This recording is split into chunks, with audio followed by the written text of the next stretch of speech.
Person Service is a registered support service with the Care Inspectorate. The service ranges in age from 14 to 25, therefore we have a broad scope of age, range and ability. Here we talk about everybody as being neurodiverse, everybody sees the world differently, staff included, and we have a real can-do attitude where we do things with people and not to people.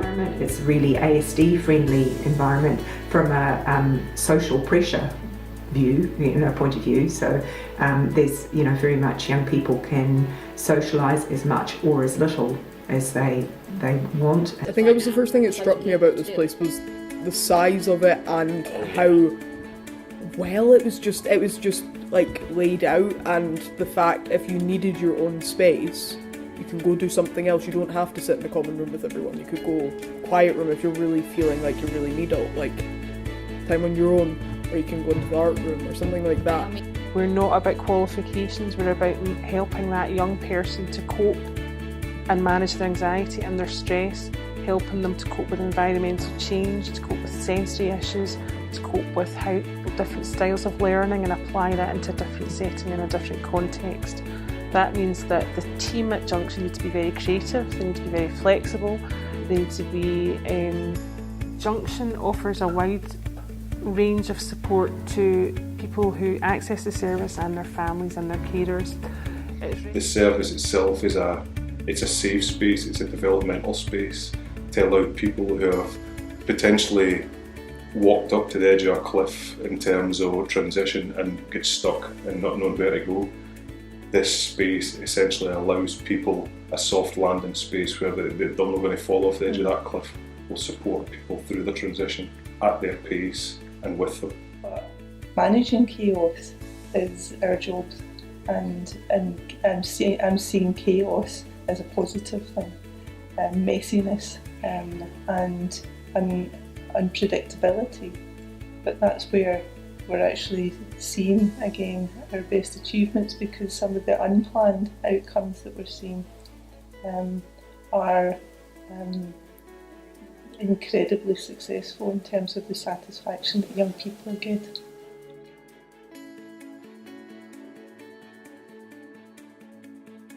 I love the fact that the personal centred planning process was about the individual person, in the sense that the individual goals were set by the young person. They had their own support network there that they had chosen. It's probably been one of the biggest successes of the service and one of the biggest challenges. And again, it's being truly person-centred. It's about listening to individuals and to provide the support that they individually need. We're striving for satisfaction in terms of how young people feel and the kind of outcomes that we're achieving. But how we do that typically won't be in a straight line with any of them. I've attended 2 person-centred planning meetings for 2 of the young people that I've referred. I think that they were really positive experiences for the young people. They really sort of put the young person at the centre of their care, and it was a really good opportunity actually to get an overview of their functioning, of where they've been, where they're at just now, and where they would like to be. At least with the transition to like Junction and stuff, is that I felt I had more say in the matter, because before that there was always you don't really fit in here, but you still have to go to school or you still have to get qualifications. In order to apply the principles of good transition, we need to have a holistic approach involving all partners, including families, and recognise the impact transition has on people. Young people don't need things done to them, to have things done with them. And that's quite a shift away from timetabling. It's a challenge to do that, because as a staff team we always find that we're constantly having to learn new things. We're constantly having to upskill ourselves in a whole variety of different wants, desires, needs, dreams. Because if we're trying to push people towards what they want, then we need to be prepared to develop at the same pace and allow and help people to work at their pace. It's our job to make the plan become real. That involves multidisciplinary working, and that does involve liaising with people that maybe weren't involved in the plan when it was done but have a responsibility to follow through in the plan. That involves developing relationships, building relationships and working in partnership to achieve what we need to achieve.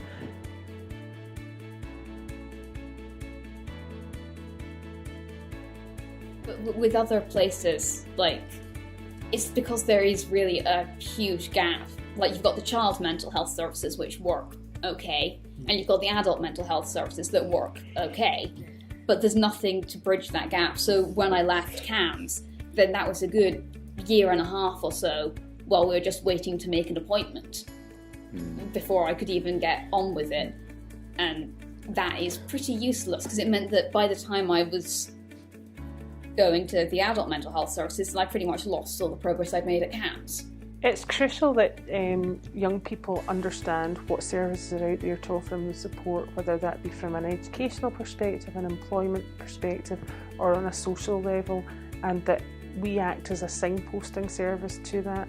We will support people with certain elements of that, but it's our job and our duty to empower them and make them feel confident to do that themselves. I think the issues are that we're all overstretched, and that services are often looking to do things quite quickly, and they're looking for, understandably, they're looking for easy, quick solutions and cheap solutions.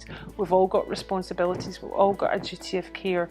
What we need to be clear about is who's doing what and whose responsibility is to do what, and it's important that the young person and their family understand who that is, because as they build a relationship and they build trust, if they feel that someone hasn't followed through on what they were expected to do, then all that trust is undone, and then there is no outcome. That impacts on motivation, it impacts on stress, anxiety, and quite often will bring people back to square one again.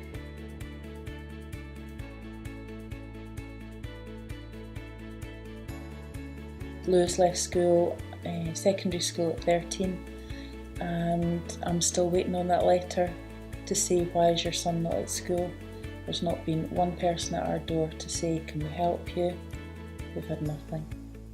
Best case scenario, it works for you, but then you get to 18 and it's just, okay, bye, see you, and that's it. They might refer you, but you still got to wait for the appointment. And I've referred kind of again to mental health services for adults, and so far I've been waiting a year. And I think there is such a large bridge in between. I think this place helps with that quite a fair bit, because it keeps you kind of going towards something in between. It's the only place that focuses on the transition itself, rather than like the post-transition or the pre-transition. We accept referrals from age 14 right up to the age 25. Potentially a young person could be in the service right from 14 to 25, but I think if that's happening when we're doing our job properly.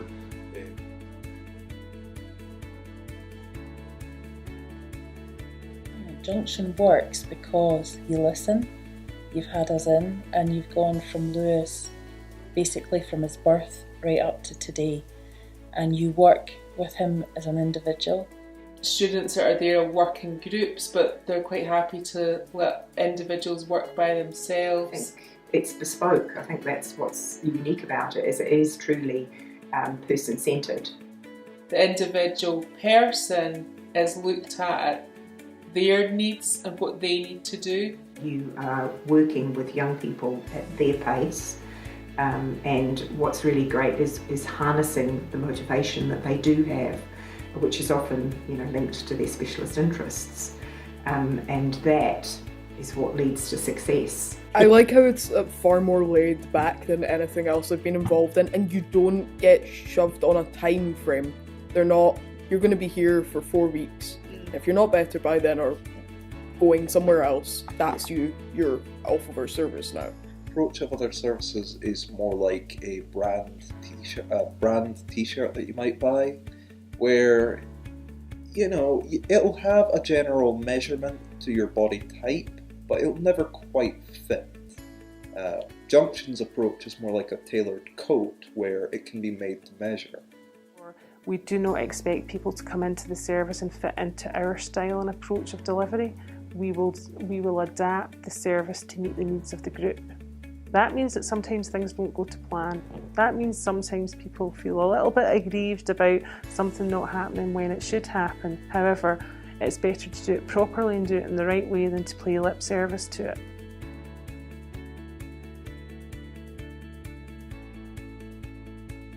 So communication, I'd say, is brilliant. There's different methods, because obviously being a working parent, it is difficult always to be sort of in touch. Junction's very good. I am dyslexic, but you keep in touch with everything that's happening.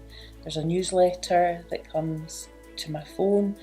Anything and everything is written down. There's a parent group that we can communicate with, picking kids up, and we've never had that before, so again, that is just huge.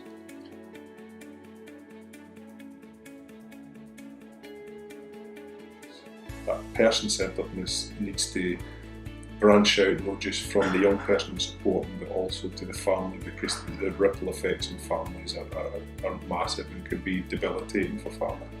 We need to help parents have a more positive view of neurodiversity and see it as a really positive thing, and how that can be used positively in their life, and not let it hold them back in any way, and help parents to understand that, because it can become entrenched in a kind of negative mindset where everything's a barrier. For some parents, it's the first time that they've ever heard the condition that the young person has been talked about in a positive way. They've only had it as a negative. You can't do this, you can't do that. And that's hard to shift. It's that ingrained belief that a parent has around where their child's at. And sometimes it takes a long time to change those views and attitudes. I think face-to-face is a big thing with Junction, that they try to keep in touch with the parents and have parents' meetings, or they will come down to your own home and maybe have a discussion with you as well. Because you don't feel alone. I remember last year myself and my husband had 3 nights away, and Lewis was having a really bad sleep pattern, and I spoke to you when we were away, and you just kept saying we're here, and knowing that helped myself and my husband actually relax on a break that we don't get.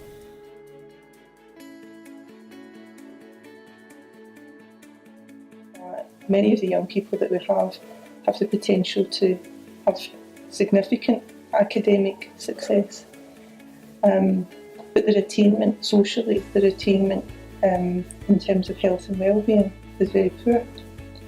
And for us to ensure that along with the attainment focus, there is a focus on health and well-being. Recognise that the people who access this service don't just exist within this locality, that this issue exists around transition and good practice across Scotland. As a trust and as we develop, we recognise the need to share our experiences and impart our knowledge with other professionals and other families in other areas, and we would like to work in partnership with as many organisations who proactively seek to empower young people to get the best opportunities in life, and to ensure that transitions are managed appropriately with the person at the centre.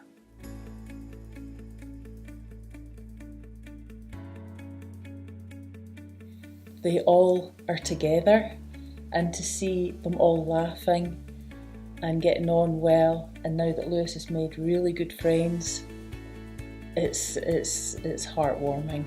It really is.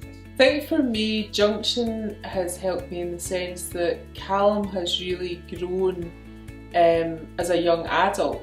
It's made me realise that he was much more able than I had expected. In the first week of being at Junction, I saw his self-esteem rise, and he was much more chatty. He was sharing his thoughts and what he was doing. It gives me a jumping off point for other things I want to do. Like we've been working on independent travel, and going to Junction means that I can get the bus back with Callum and then get on the bus to go all the way home.